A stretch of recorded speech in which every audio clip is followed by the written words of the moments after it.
أعوذ بالله من الشيطان الرجيم بسم الله الرحمن الرحيم. Assalamualaikum warahmatullahi wabarakatuh. Innal hamdalillah nahmaduhu wa nasta'inuhu wa nastaghfiruh wa na'udzu billahi min shururi anfusina wa sayyiati a'malina.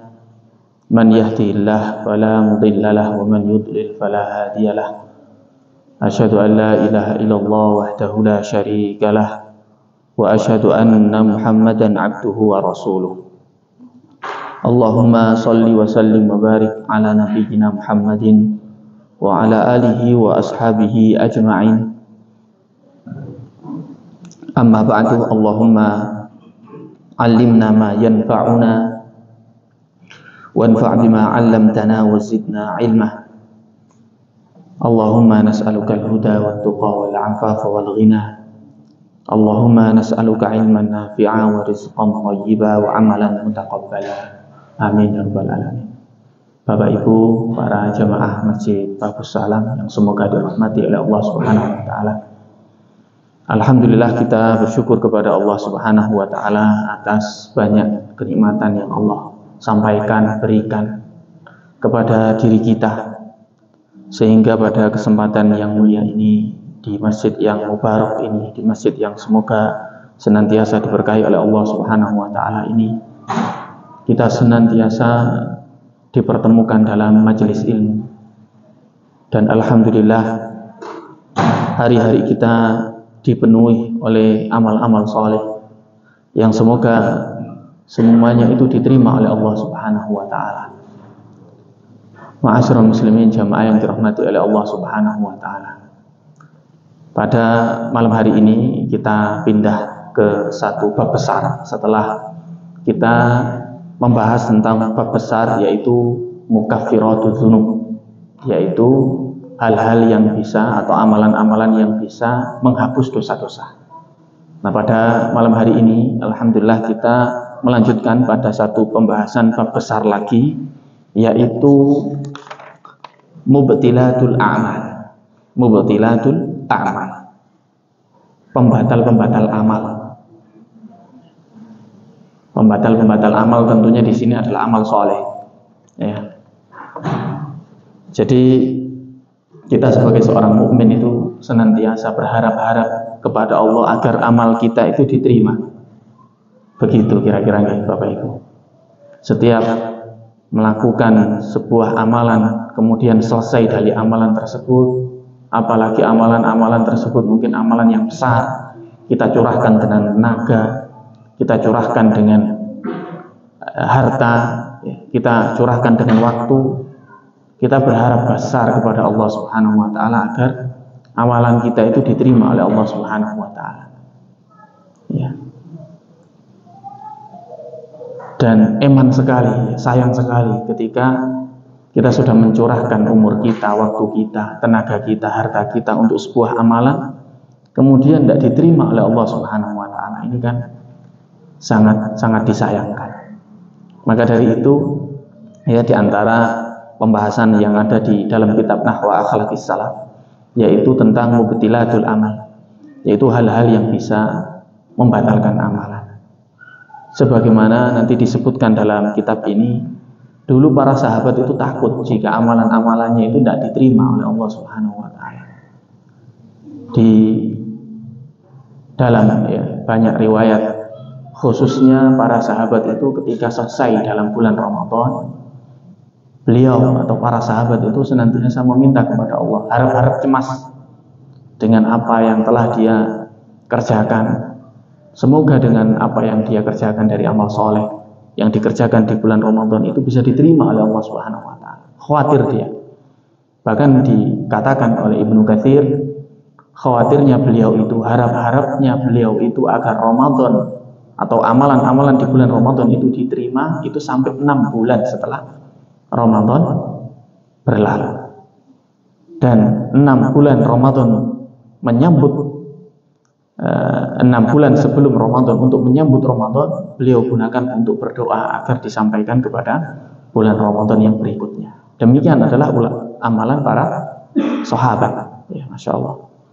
Dan kita tidak mau, atau ketika kita tahu apa saja yang bisa membatalkan amalan, ya, maka kita insya Allah akan sama-sama belajar membaca kitab ini sehingga kita terhindar, ya, dari hal-hal tersebut. Mu'allif hafidhahullah ta'ala mengatakan dalam muqaddimah pembahasan ini, fa inna sa'adatal abad fil jannah, maka sesungguhnya kebahagiaan yang senantiasa langgeng, senantiasa akan kekal, itu fi jannah, dalam surga. Arduhas samawati wal ardh, arduhas samawati wal ardh, yang luasnya itu seperti langit-langit dan seperti bumi. La yanalaha al-'abdu illa bi'ibadati Allah subhanahu wa ta'ala ala basiratin. Tidaklah seorang hamba itu bisa mendapatkan kenikmatan surga, kenikmatan yang langgeng di surga, kecuali dia beribadah kepada Allah dan beribadahnya ala basiratin, di atas ilmu. Baik itu ketika menjalankan amalan tersebut ataupun sebelumnya, bahkan setelahnya, itu harus dengan ilmu. Kaitannya dengan amalan-amalan yang dikerjakan sebelumnya, maka biasanya kaitannya dengan niat.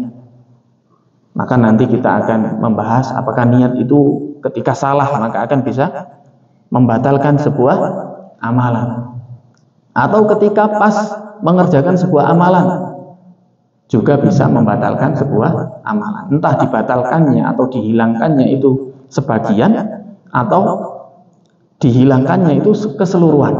Jadi ada amalan ketika dilakukan di tengah-tengah ketika melakukan amalan tersebut, bisa saja Allah membalasnya sebagian atau tidak membalasnya sama sekali, bahkan menggantinya dengan dosa, waliyadzubillah.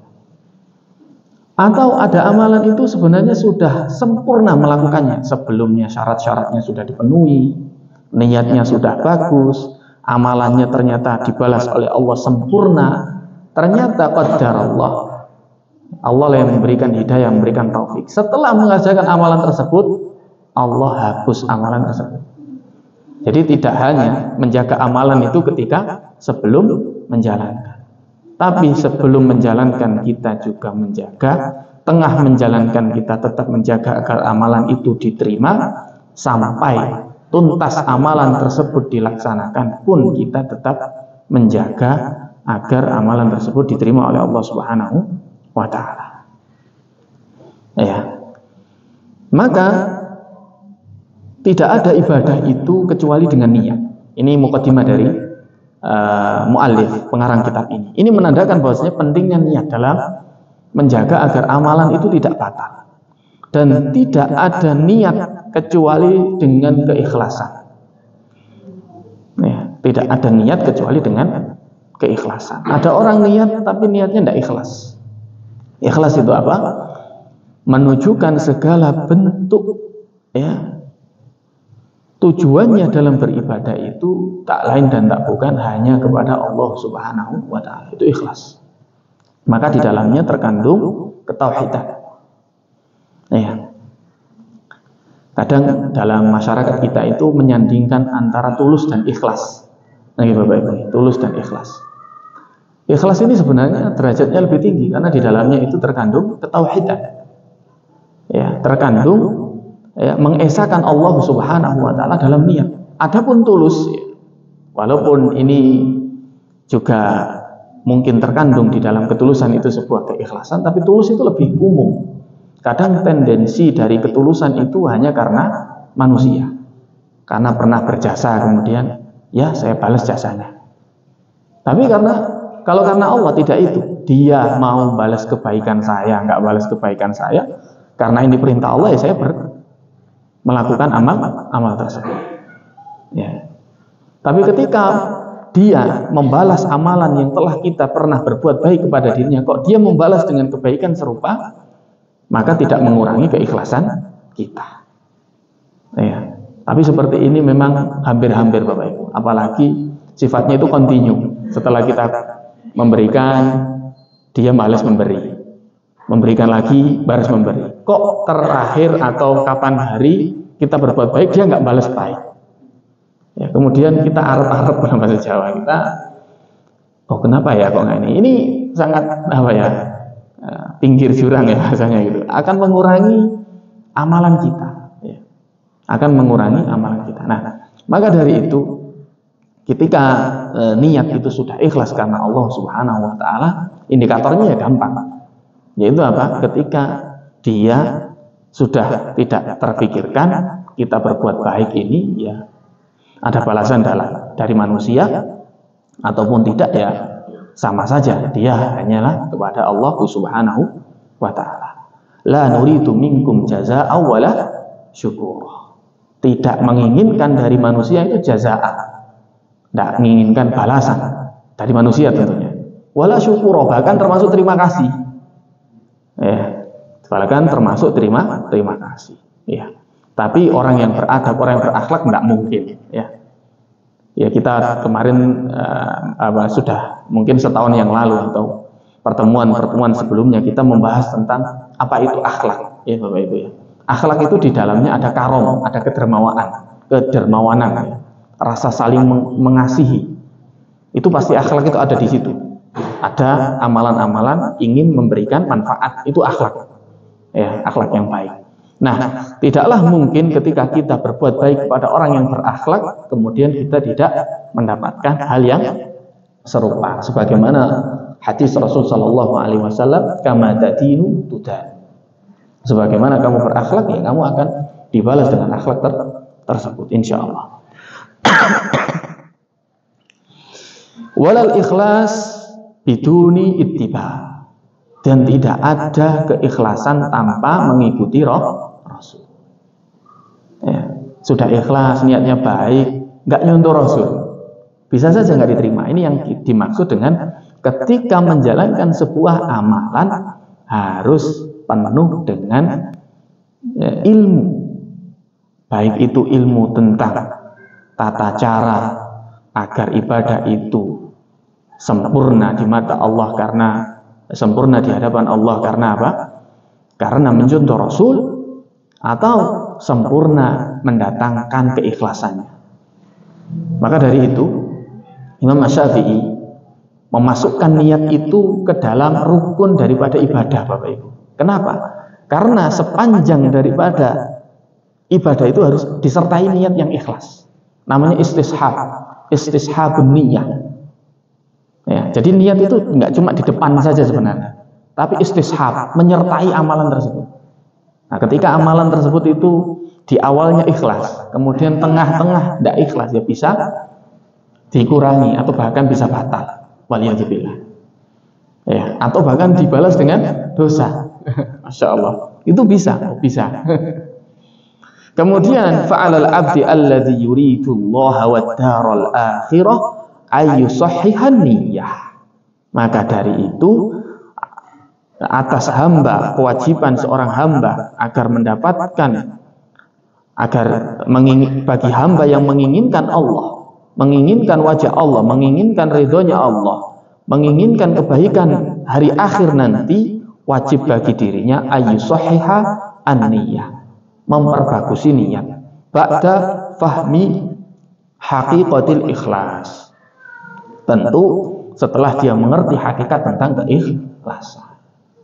Ikhlas itu ya niat hanya karena Allah Subhanahu Wa Taala, mengesahkan Allah dengan niat. Wa yusahhihul amal, dan memperbagusi amalannya. Tadi niatnya harus bagus, maka memperbagusi amalannya juga, menyempurnakan. Dengan apa? Dengan bifahmi haqiqatil ittiba, dengan cara mengetahui atau memahami hakikat dari sebuah mengikuti Rasul itu seperti apa.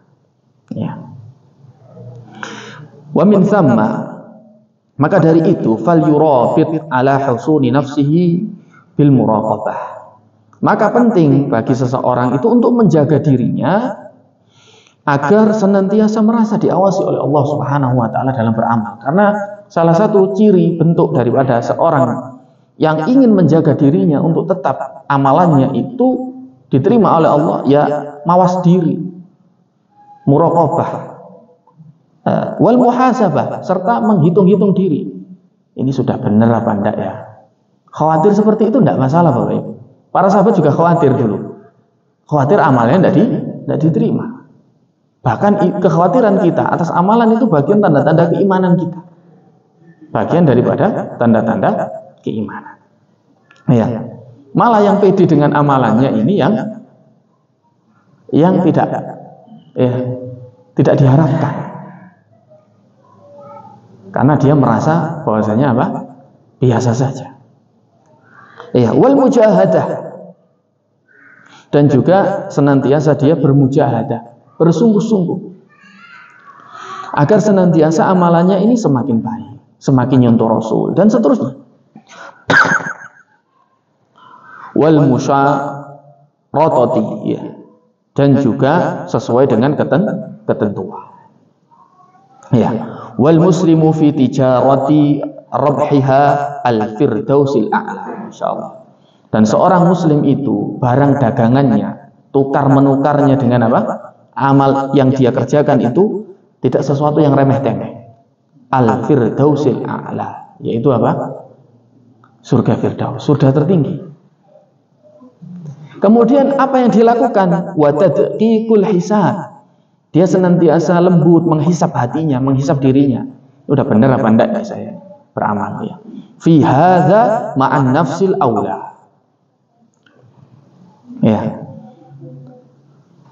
Dalam hal tersebut sebagaimana dia mendetailkan, melembutkan, menghitung-hitung ketika dia ingin mendapatkan arbahid dunia. Orang kalau mau ingin untung dunia kan hitung-hitungannya lebih detail Bapak Ibu ya. Biasanya begitu. Nah ini kira-kira untung enggak ini? Detail.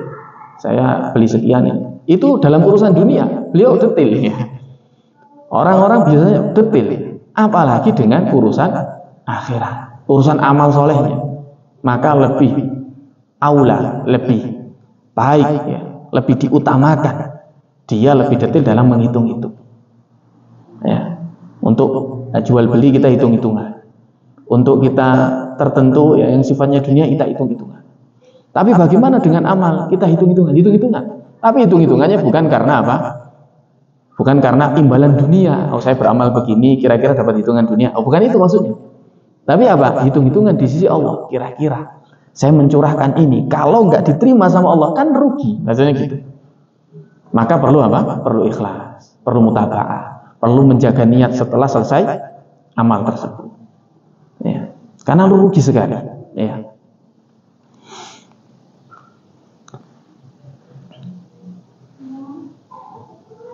Maka dari itu seseorang ya butuh untuk fa'inna kullalahdotin. Maka karena sesungguhnya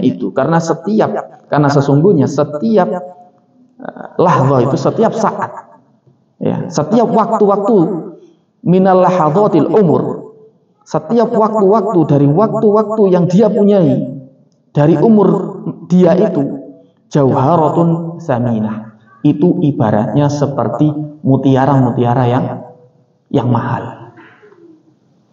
Jadi menghitung-hitungnya itu apa? Umurnya. Saya sudah mengeluarkan umur saya sekian. Jangan sampai tidak dibalas oleh Allah. Iman kalau tidak ada balasan dari Allah Subhanahu wa taala. Itu yang dipikirkan oleh kaum muslim, oleh seorang hamba. Ini baru mukadimah, Bapak Ibu sekalian. Ini menunjukkan bahwasanya pentingnya kita untuk menjaga amal agar tidak batal. Agar tidak batal.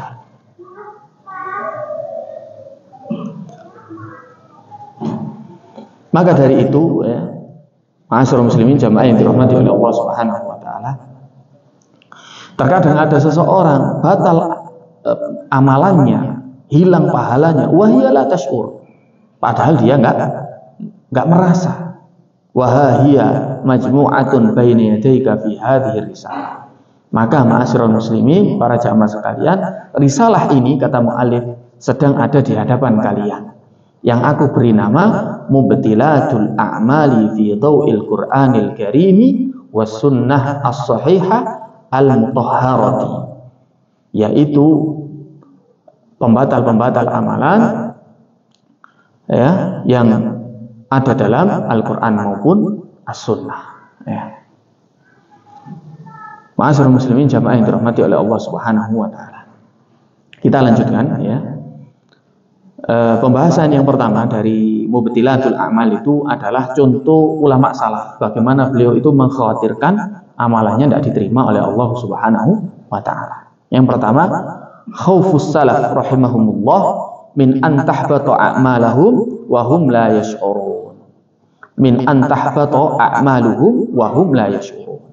Khaufus salaf, takutnya para salaful ummah, para sahabat, para tabi'in, mereka takut rahimahumullah daripada apa? Daripada batalnya amal-amalan mereka, wa hum la yash'urun, padahal mereka enggak merasa.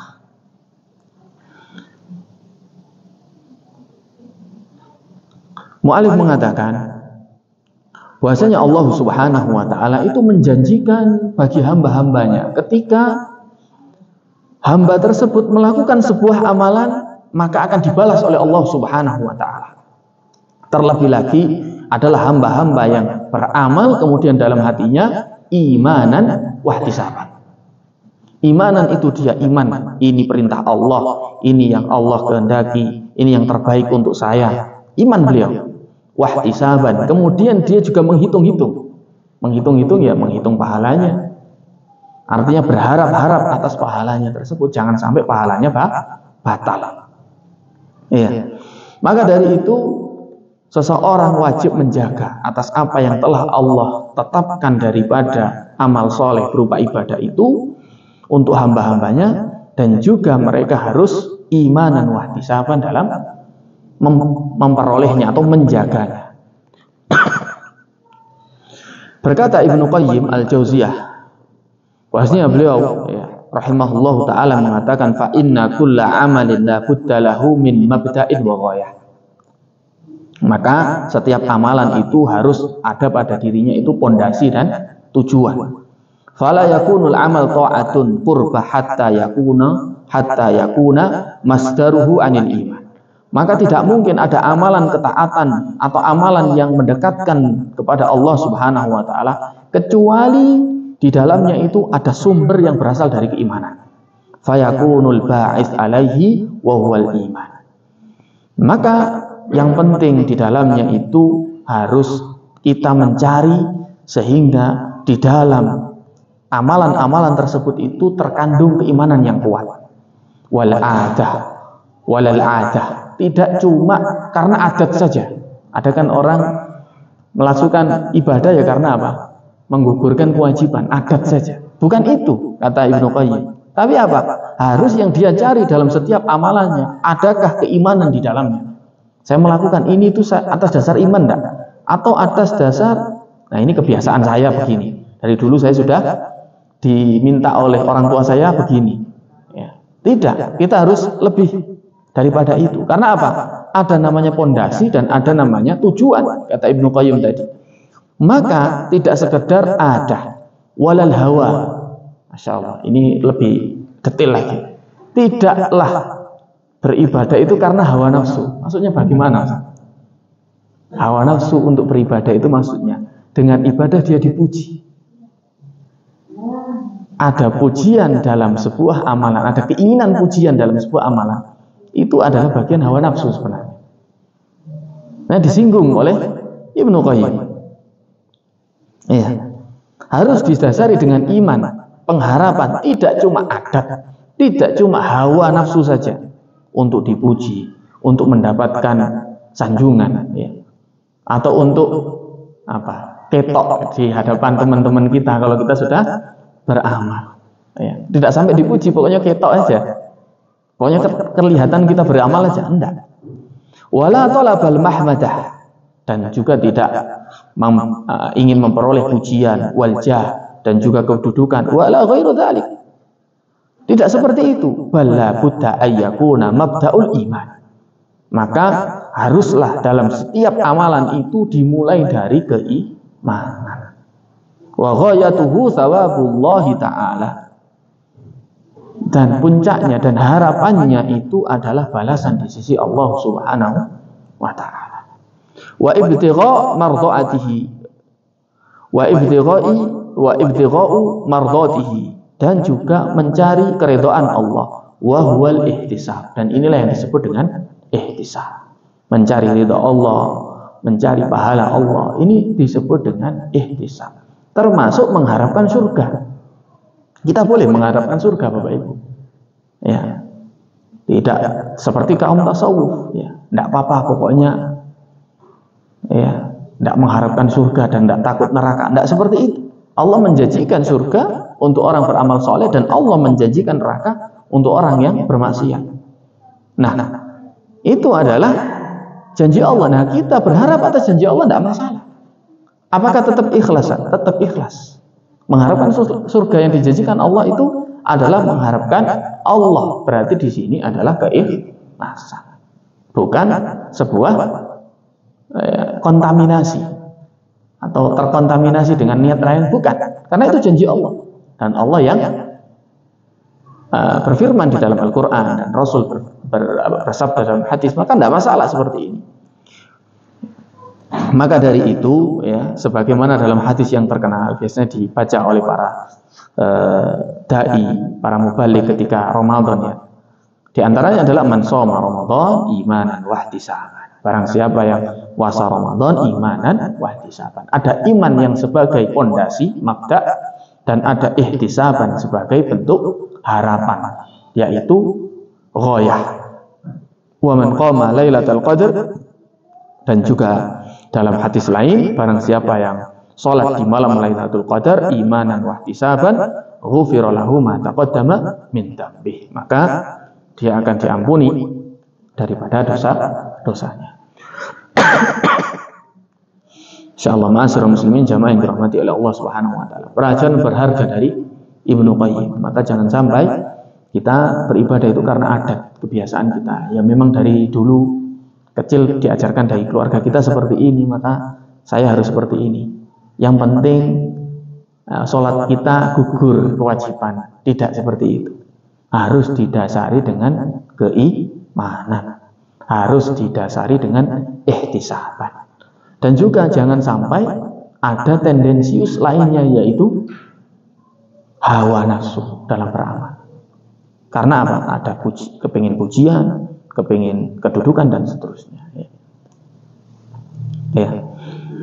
Jangan sampai ibadah-ibadah kita itu terkontaminasi.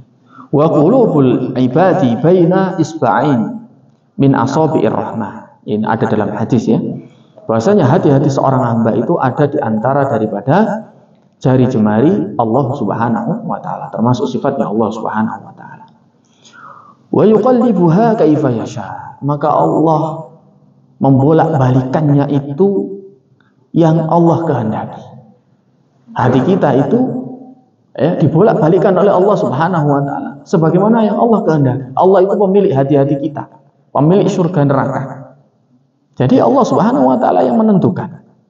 Maka dari itu kita diajarkan oleh Rasul sallallahu alaihi wasallam dengan doa, Allahumma tsabbit qulubana ala dinik, atau tsabbit qalbi ala dinik. Ya muqallibal qulub tsabbit qalbi ala dinik. Ya, itu yang diajarkan oleh Rasul. Maka dari itu kita wajib kembali memeriksa hati kita, alal qasdihi al khalis. Sudah benarkah ya kita ini adalah ikhlas dalam beramal?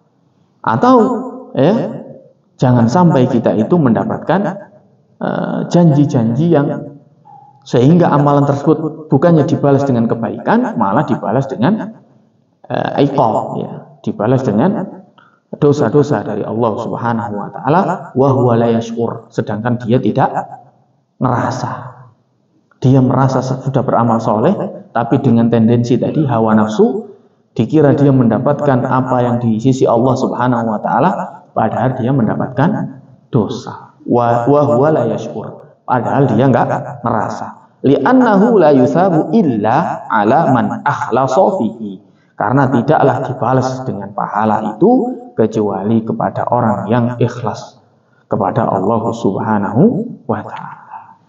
Maka dari itu wajib ya atas diri kita untuk senantiasa mengikuti sirahnya para ulama salaf, para salafun salih min khilali aqwalihim. Di antaranya daripada perkataan-perkataan beliau dalam menjaga niatnya, wa af'alihim, dan bagaimana dia beramal agar bisa nyontoh kita. Nah, gimana ini para salaf dulu menjaga perkataannya, menjaga amalannya, sehingga dia tetap dalam keadaan ikhlas. Ternyata apa? Annahum kanu bainal khaufi war raja. Mereka itu ketika beramal antara perasaan khauf, perasaan takut, dan perasaan raja, perasaan berharap. Takut amalannya nggak diterima, dan roja agar amalannya diterima. Bukan khauf saja. Kalau khauf itu menjadikan apa? Orang akan apa? Akan keras. Karena apa? Tendensinya alasannya cuma khauf saja, takut saja. Dia akan keras, nggak ada pengharapan kepada Allah. Ya. Tapi kalau dia dibarengi dengan khauf dan roja ini seimbang, maka apa? Dia juga akan berharap ampunan Allah. Tahu dia Allah itu adalah At-Tawwabur Rahim, ya ngerti, Ghafurur Rahim, paham. Maka dari situ dia berharap, tapi tidak meremehkan. Kalau bisa menyeimbangkan ini, masya Allah. Ya, Ibnu Qayyim mengatakan dalam Madarijus Shalikin itu, Madarijus Shalikin mengatakan hubungan antara khauf, roja, dan hub itu seperti burung.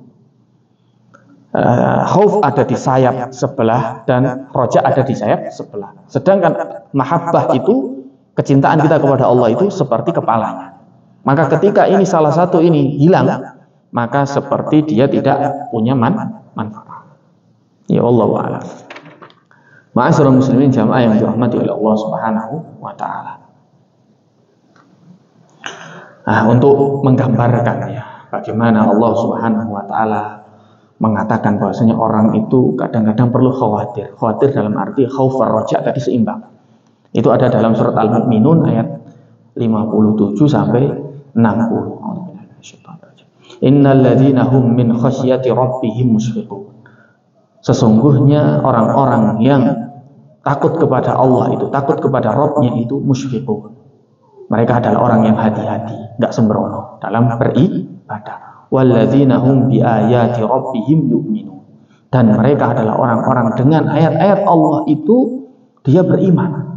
Cirinya pertama dia nggak sembrono, dia takut kepada Allah, dia hati-hati. Dan dia dengan ayat-ayat yang Allah turunkan kepada dirinya, ya, beriman, tidak memilah-milah. Nah, ini saya ragu, enggak.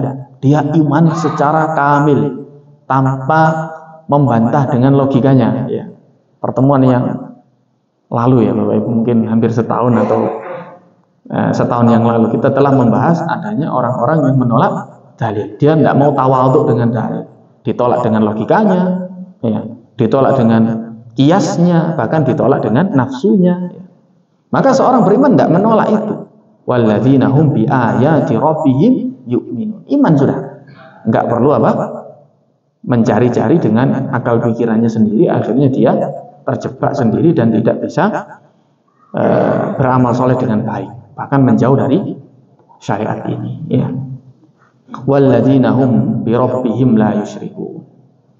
Dan mereka adalah orang-orang yang dengan Rabb-nya tidak berbuat kesyirikan. Ini yang penting. Walladzina yu'tuna ma ataw wa qulubuhum wajilah. Dan orang-orang yang mereka berinfak dengan apa yang dirizikan oleh Allah Subhanahu wa taala, wa qulubuhum wajilatun annahum ila rabbihim raji'un.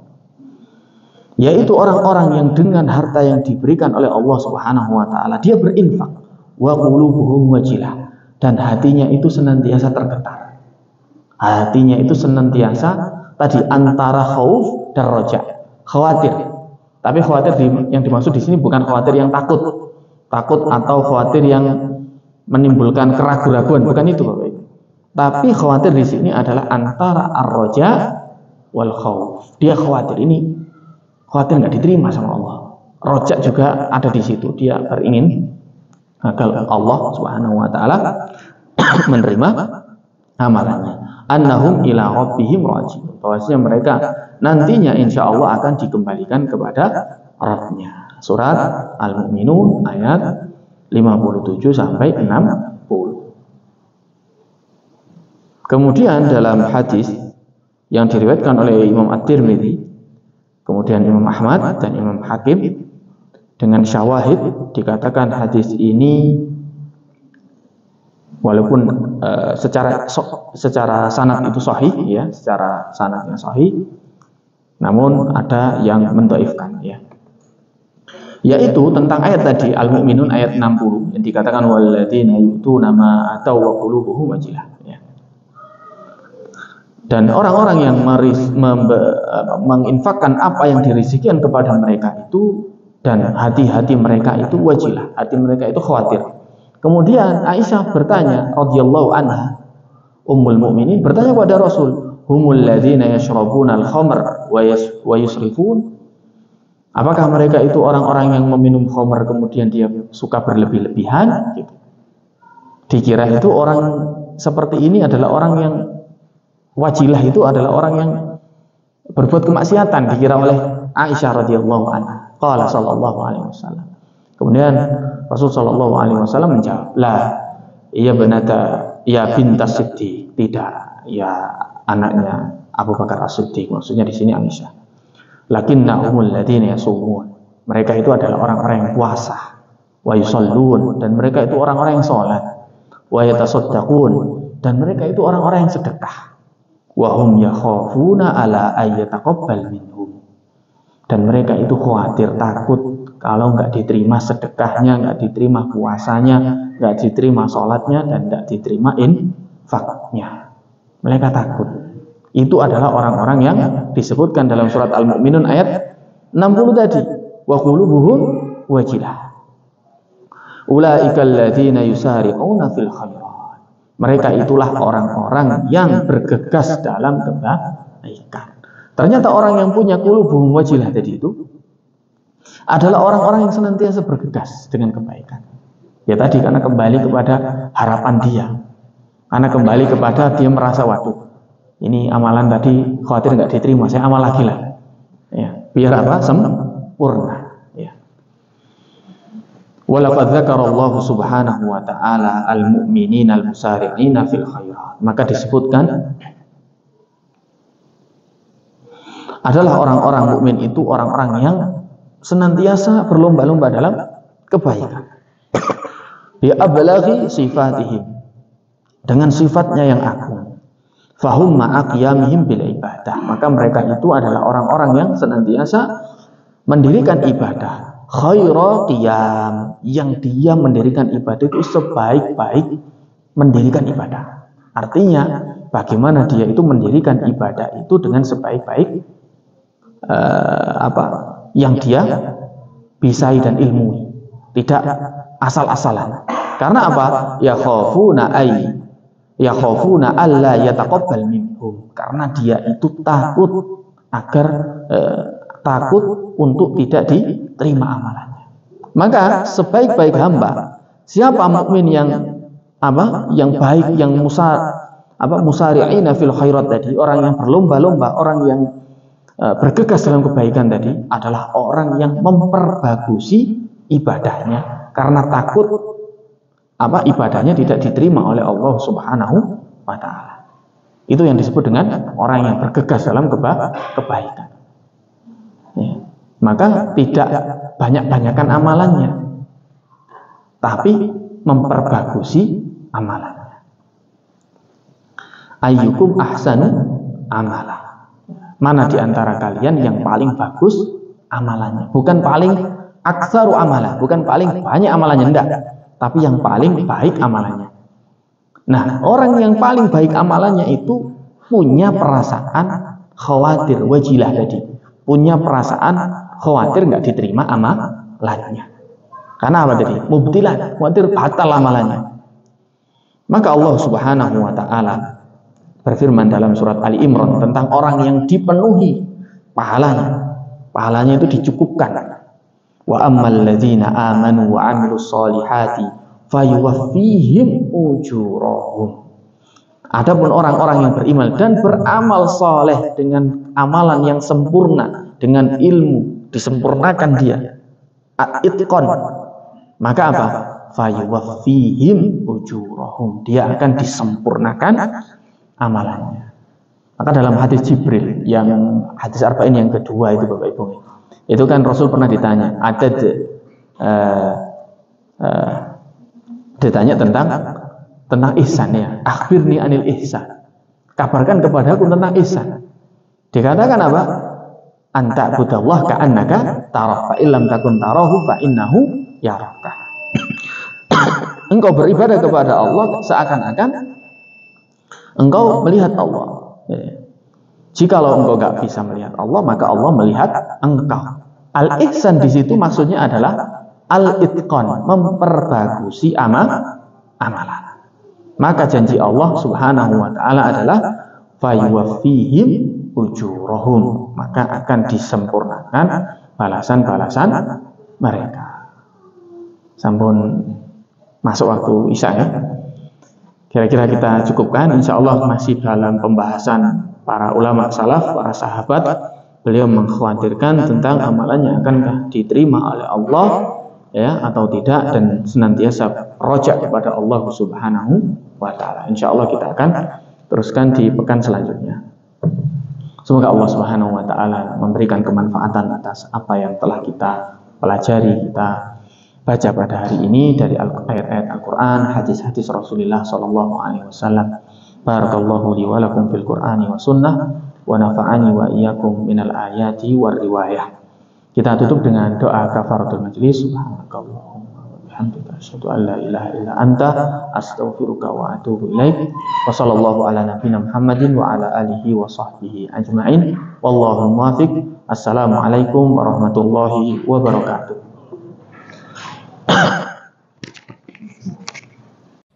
لئن شكرتم لأزيدنكم ولئن كفرتم إن عذابي لشديد